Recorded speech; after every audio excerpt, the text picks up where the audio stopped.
sobre os dons espirituais. O texto está baseado em 1 Coríntios 12 em diante. Ouvinte, se você tiver o Espírito de Deus, se você professa o nome do nosso Salvador, de Jesus Cristo, você vai entender isso aqui. Porque há uma grande confusão dentro das igrejas por causa dos dons espirituais. Não sou eu que vou falar aqui, mas é a palavra de Deus. Eu apenas vou dar voz à palavra de Deus.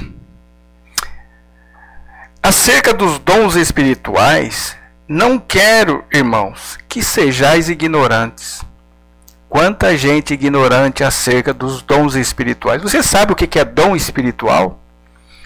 O dom espiritual é quando você executa algo, é influenciado pelo Espírito Santo. O Espírito Santo, através de você, ele executa, por exemplo, o dom de curar, o dom de pregar. Continuando, vós bem sabeis que éreis gentios, levado aos ídolos mudos, conforme éreis guiados. Portanto, vos quero fazer compreender que ninguém que fala pelo Espírito de Deus diz: Jesus é anátema. E ninguém pode dizer que Jesus é o Senhor, senão pelo Espírito Santo. Ora, há diversidade de dons, mas o Espírito é o mesmo. E há diversidades de ministério, mas o Senhor é o mesmo. E há diversidades de operações, mas é o mesmo Deus que opera tudo em todos. Mas a manifestação do Espírito é dada a cada um para o que for útil. Você está entendendo, ouvinte? Os dons, ele é dado para cada um conforme a utilidade. Mas nós vemos dentro das igrejas que eles querem forçar um dom só para todas as pessoas.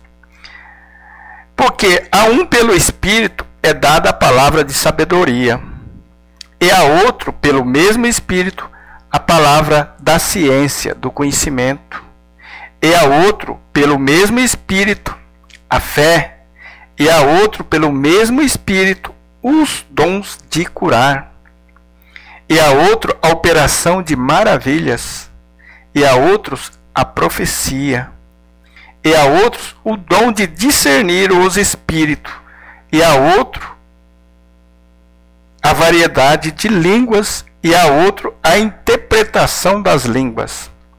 Mas um só é o mesmo Espírito, opera todas estas coisas, repartindo particularmente a cada um como quer. Esse texto aqui as pessoas não conseguem entender ele. Está dizendo que o dom, ele pode me dar um dom para mim e dar outro dom para outra pessoa. Particular, só para mim. E às vezes para outra pessoa dá outro dom. É isso que esse texto está dizendo. Porque, assim como o corpo é um, e tem muitos membros, e todos os membros, sendo muitos, são um só corpo. Assim é Cristo também. Se você faz parte do corpo de Cristo, você é um membro. E um membro ele é diferente do outro. A operação é diferente do outro. Agora, aqui entra a coletividade, no versículo 13 do capítulo 12 de 1 Coríntios.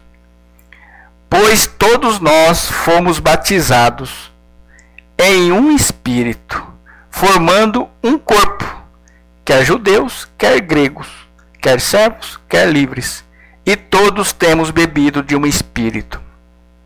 O que você vê dentro das igrejas, ouvinte, é as pessoas querendo ser batizadas com o Espírito Santo. Mas aqui, esse texto aqui do versículo 13, está dizendo que todo aquele que abraçou a fé, que creu, ele é batizado. E aí o Espírito Santo vai dar o dom conforme ele quer particular a cada um. Mas as igrejas querem forçar você a falar em língua. Se você não falar em língua, você não foi batizado. Pode ter certeza. Eu conheço igreja que um pastor, ele não falava em língua. Ele ficava muito triste. Ele falava para mim que fingiu que falava. porque ele não era batizado, segundo ele. Eu falei, irmão, você é batizado. Você tem o dom de pregar a palavra. E nem sei se ele acreditou, porque o sistema religioso era tão forte para ele, que eu acho que ele não deu ouvido à palavra de Deus. Continuando. Porque também o corpo não é um só membro, mas muitos. Se o pé disser, porque não sou mão, não sou do corpo, não será por isso do corpo? E se a orelha disser, porque não sou olho, não sou do corpo, não será por isso do corpo?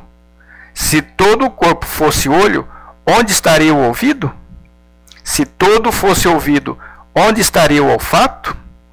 Está vendo, ouvinte? E eles querem que todo mundo fale em língua, porque quando não fala em língua, eles falam que não é batizado.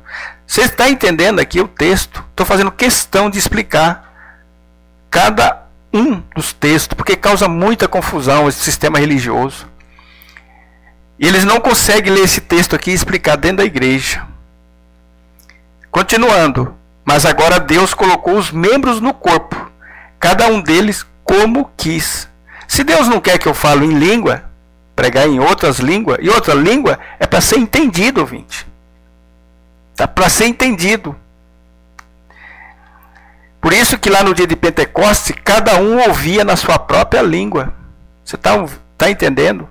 E quando não tem, a pessoa começa a falar em língua, tem que ter intérprete. Aí a palavra de Deus continuando. Assim, pois, há muitos membros, mas um corpo. E o olho não pode dizer à mão, não tenho necessidade de ti. Nem ainda a cabeça aos pés, não tenho necessidade de vós. Antes, os membros do corpo que parecem ser os mais fracos, são necessários. E o que reputamos ser menos honroso no corpo, a esse honramos muito mais. E aos que em nós são menos decorosos, damos muito mais honra. Porque os que em nós são mais nobres não têm necessidade disso. Mas Deus assim formou o corpo, dando muito mais honra ao que tinha falta dela. Para que não haja divisão no corpo, mas antes tenham os membros igual cuidado um dos outros. Nas igrejas, ouvinte, aquele que não fala em língua, ele parece que é crente de segunda classe. Já percebeu isso? Eu já tenho percebido. Aqueles crentes que não faz aquele rodopio, aquelas manifestações, são crentes de segunda classe. Na verdade, aqui dali, ouvinte, está tudo fora da palavra. De maneira que, se um membro padece, todos os membros padecem com ele. E, se um membro é honrado, todos os membros se regozijam com ele. Ora, vós sois o corpo de Cristo, e seus membros em particular. E a uns pôs Deus na igreja. Primeiramente, apóstolos. Em segundo lugar, profetas. Em terceiro lugar, doutores. Depois, milagres. Depois, dons de curar, socorros, governos, variedades de línguas. Variedades de língua. Você sabe o que é isso, gente?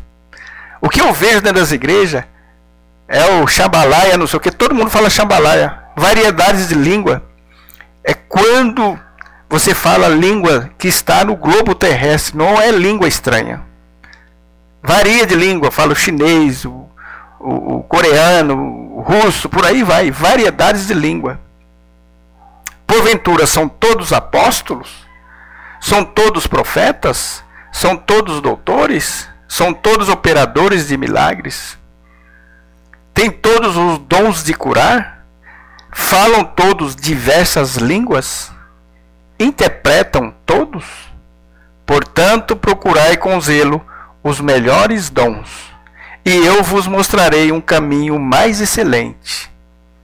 E aí no capítulo 13, o apóstolo Paulo mostra que o caminho mais excelente é o amor. Quando chega nessa parte, as pessoas também não entendem o que é o amor, ouvinte. Sabia que as pessoas não entendem? A pessoa pensa que o amor é o meu sentimento. É o meu sentimento para com o próximo. Não é verdade, ouvinte. Já fiz um vídeo dizendo qual é o amor. O amor é a obediência à palavra de Deus. Quando você obedece, a palavra de Deus você está amando. Porque a palavra de Deus manda você ser bondoso, paciente, misericordioso, tolerante. Você está obedecendo a palavra, então você está seguindo o amor. Desculpa. Esse é o caminho mais excelente.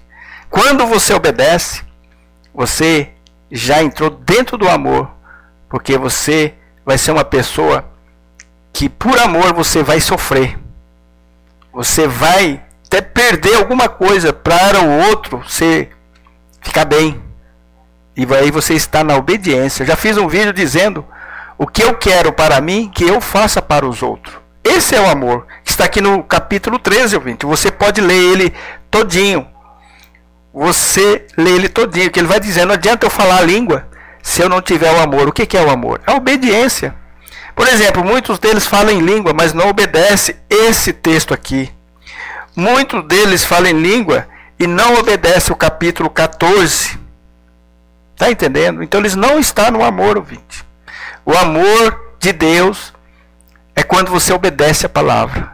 Quando eu vou com o meu próprio amor, esse amor não serve.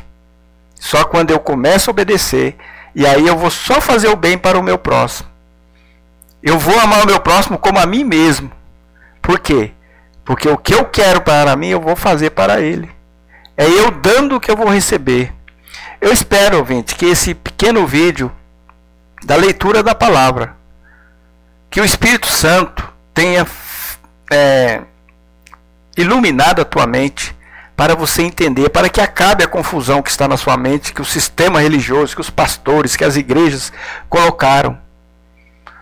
Os dons, ficou muito bem claro aqui. Nem todo mundo tem um dom de língua. Nem todo mundo tem um dom de curar. Nem todo mundo tem um dom de maravilha. Mas há diversidades de dom. Há dons de pregar.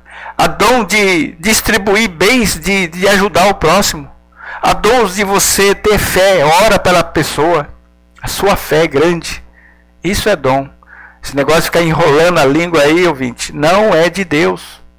Pode ter certeza. Quando fala diversidades de língua, está falando, você pode falar muitas. Tem gente que tem o dom. Ele aprende com tanta rapidez de falar outros idiomas para pregar o evangelho. Outros ele consegue interpretar as línguas. Está entendendo, ouvinte? Eu espero que você tenha aprendido alguma coisa da palavra de Deus. Pense nisso.